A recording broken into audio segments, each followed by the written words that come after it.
A Fundação da Liberdade Econômica é um centro de pensamento, produção de conhecimento e formação de lideranças políticas que se baseia na defesa do liberalismo econômico e do conservadorismo como forma de gestão. Para mais informações, acesse flebrasil.org.br. Olá a todos, eu sou Eduardo Faye, da Fundação da Liberdade Econômica, e este é mais um episódio do Liberdade em Foco, o podcast da Fundação da Liberdade Econômica. Sejam todos bem-vindos. No nosso podcast de hoje falaremos sobre o tema Análise da atuação do STF em relação aos atos antidemocráticos. E para falar sobre o assunto, convidamos o Dr. Rafael Favetti, entrevistado da Fundação da Liberdade Econômica.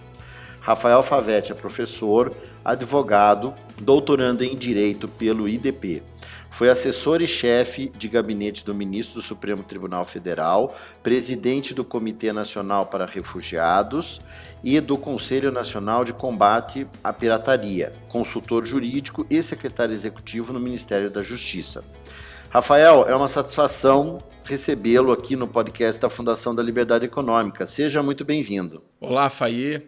Olá a todos que estão nos ouvindo aqui pelo podcast da Fundação da Liberdade Econômica.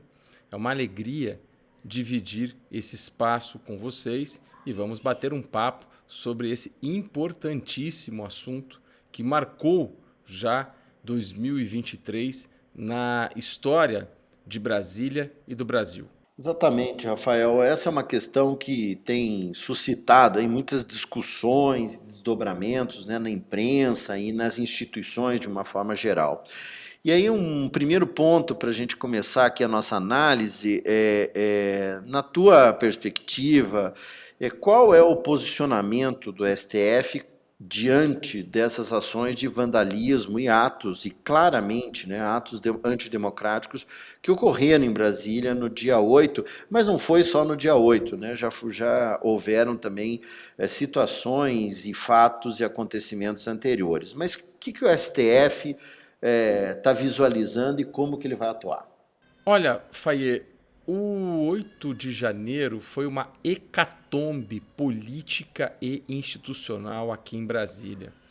Foi um evento muito significativo que fez imediatamente 3 tipos de união contra os atos. Primeiramente, uma união entre os poderes. Os 3 poderes se uniram veementemente contra os atos.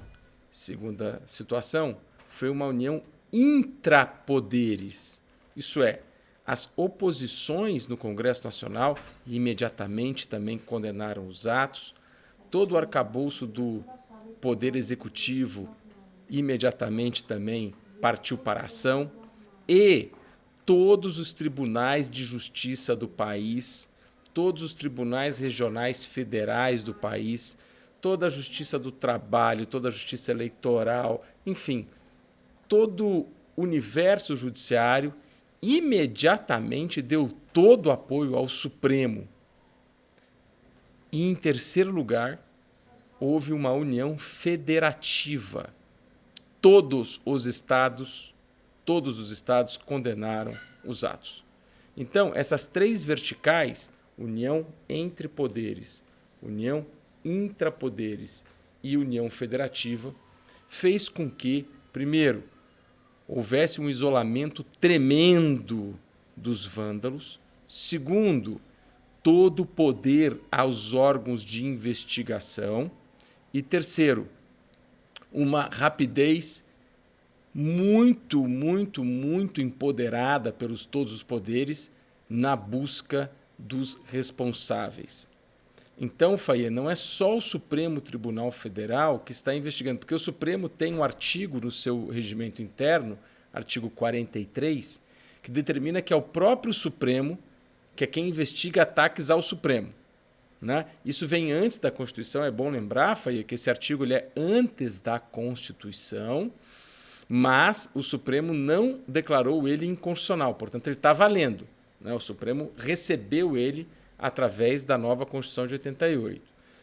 Só para um paralelo, Faye, no artigo 52 da Constituição de 88, tem que, no Senado, se você ataca o Senado, é o próprio Senado que faz a investigação. E o Senado está fazendo, tá? O Senado já fez investigação, já teve punições internas no Senado, o Senado já mandou para o Ministério Público várias apurações internas. O mesmo acontece com a Câmara. Na Câmara dos Deputados é a mesma situação.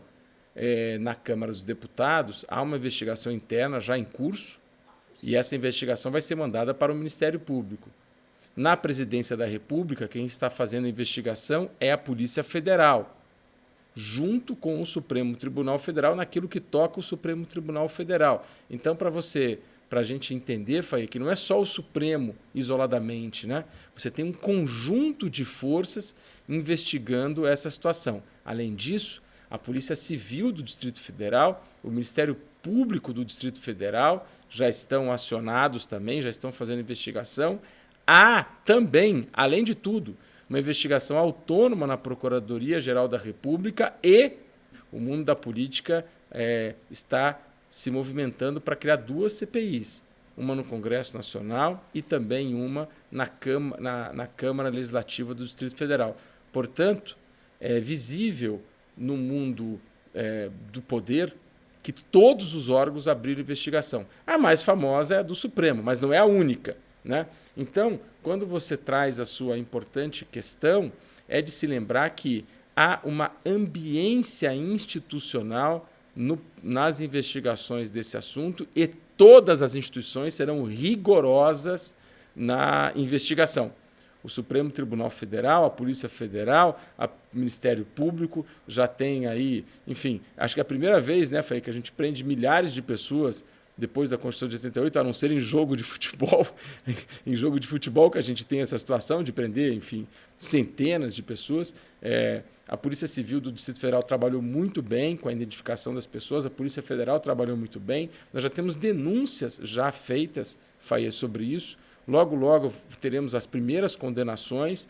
E agora, Faye, a questão é, aquelas pessoas que não têm foro, o Supremo vai manter no Supremo ou vai descer as investigações para... As investigações não, e também toda a ação penal para o primeiro grau. E uma segunda situação, se você me permite falar, Faye, nós temos na nossa Constituição, lá no artigo 109, algo chamado crime político.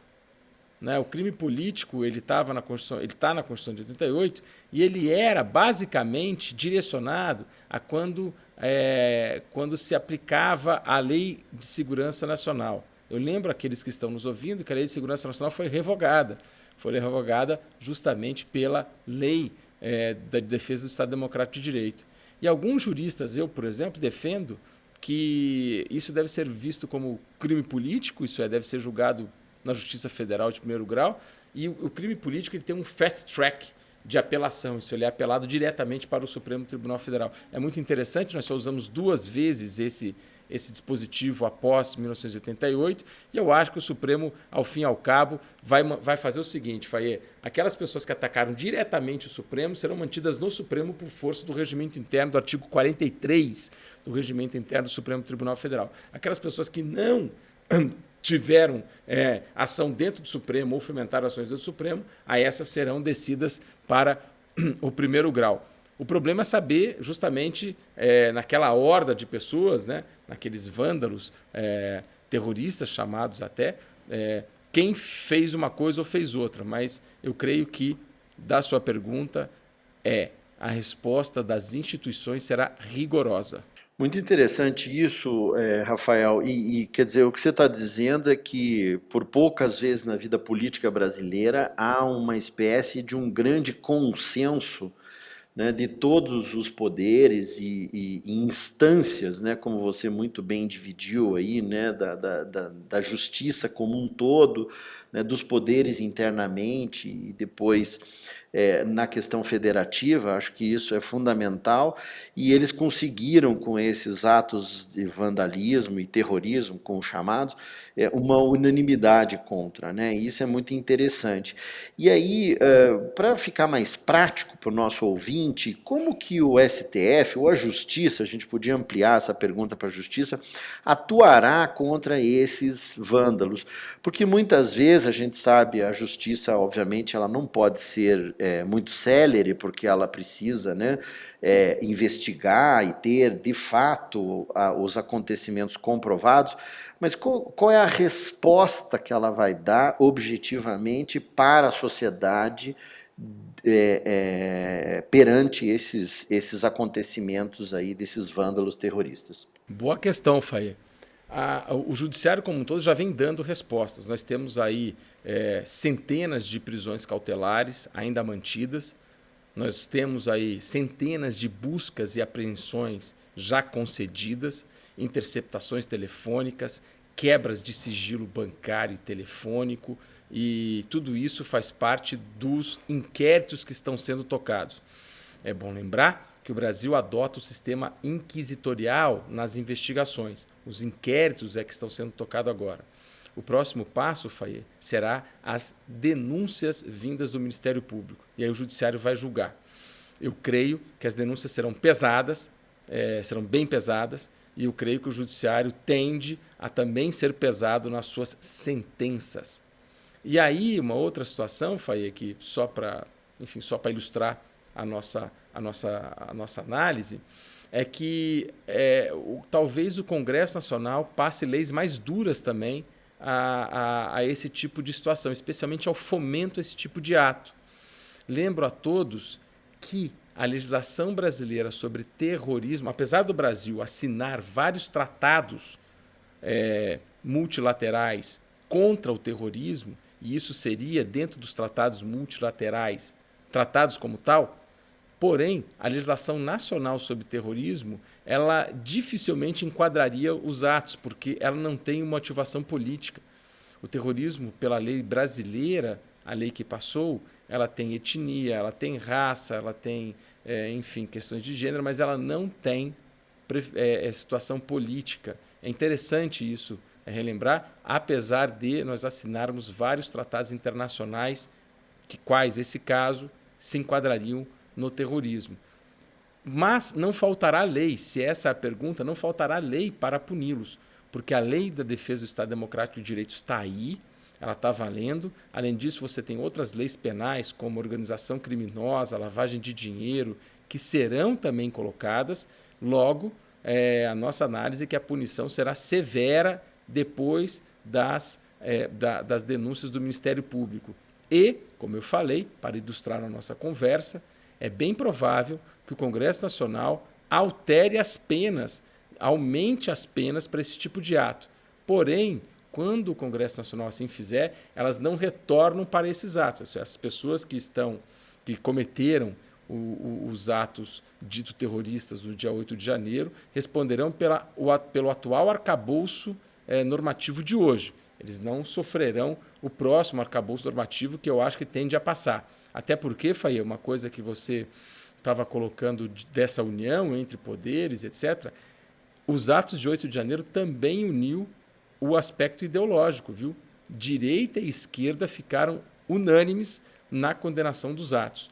Conservadores, liberais, esquerda, todo mundo condenou os atos. Como eu falei, isolou demais o que a gente chama dos extremistas, né?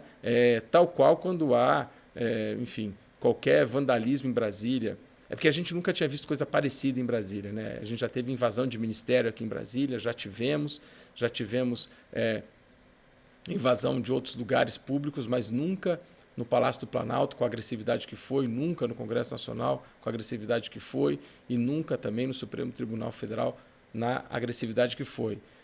Não dá para comparar com as outras coisas que tiveram em Brasília, e sempre que há invasão de prédio público aqui em Brasília, há uma condenação imediata da sociedade e também das instituições. Legal. E, Rafael, nessa linha que você acabou de colocar, quais são os impactos para a democracia do Brasil desses eventos? Porque você citou aí, né, várias uniões, né, e agora nessa última fala, principalmente da direita, da esquerda, de conservadores e de liberais, em prol, me parece, da democracia, né, de que, claro, a manifestação, a expressão livre da opinião, ela deve ser garantida, mas não a incitação à violência, a incitação a quebra-quebra ou a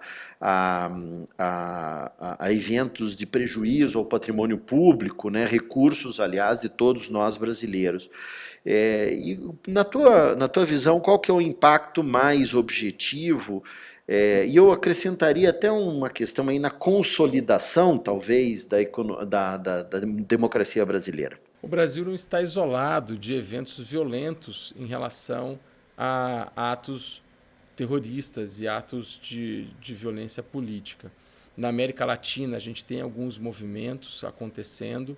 Por exemplo, o MAS, que é o Movimento ao Socialismo na Bolívia, está sendo acusado nesse momento de fazer perseguições a seus opositores, porém, nada é outro tipo de parâmetro, né? É outro tipo de situação que está acontecendo. Nós tivemos atos violentos no Peru, nós temos atos violentos acontecendo em vários lugares do mundo em relação a isso, porém, o que nós temos aqui como dia seguinte é uma imensa força das instituições democráticas brasileiras.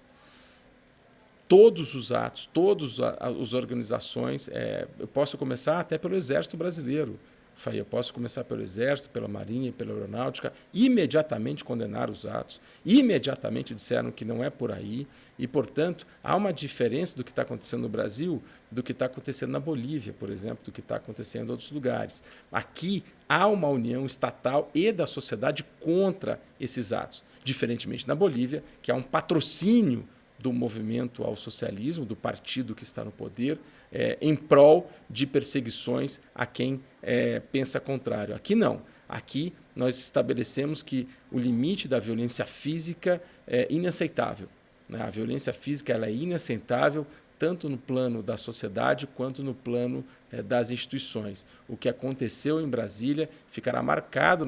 Olha, a gente vai dar aula sobre isso, Faia. Você e eu, que somos professores de relações governamentais, nós vamos dar aula sobre esse dia 8 de janeiro, sempre retomando de que isso é absolutamente inaceitável e as instituições responderam. A Polícia Federal, o Ministério Público, o Judiciário, os partidos de direita, os partidos de esquerda, o Exército, a Marinha e a Aeronáutica, as polícias militares, as polícias civis, todos responderam com veemência contra esses atos aí que aconteceram. Então, é importante verificar que no Brasil nós temos divergências, é uma sociedade ainda polarizada, mas é uma sociedade que, mesmo polarizada, não aceita esse tipo de ato. Muito obrigado, Rafael, e espero que todos tenham gostado desse episódio com o tema Análise da atuação do STF em relação aos atos antidemocráticos. Rafael Favetti, te agradeço enormemente as suas considerações e a sua análise. Eu que agradeço, meu amigo, eu que agradeço, estou aqui super à disposição para os próximos passos. Abraço. Um abraço. E para você que acabou de nos ouvir, muito obrigado pela sua audiência. Para mais informações, acesse o site flebrasil.org.br e siga as nossas redes sociais no Facebook e Instagram, @FLE Econômica, e no Twitter, @FLEBrasil. Nosso podcast está disponível na sua plataforma de áudio preferida. Você também pode seguir nosso podcast no Spotify, Amazon, assinar no Apple Podcasts e se inscrever no Google Podcasts ou no Castbox e favoritar no Deezer. Desse modo, você receberá uma notificação sempre que um novo episódio for ao ar. Eu sou Eduardo Fayet e esse foi mais um Liberdade em Foco. Um grande abraço e até a nossa próxima conversa.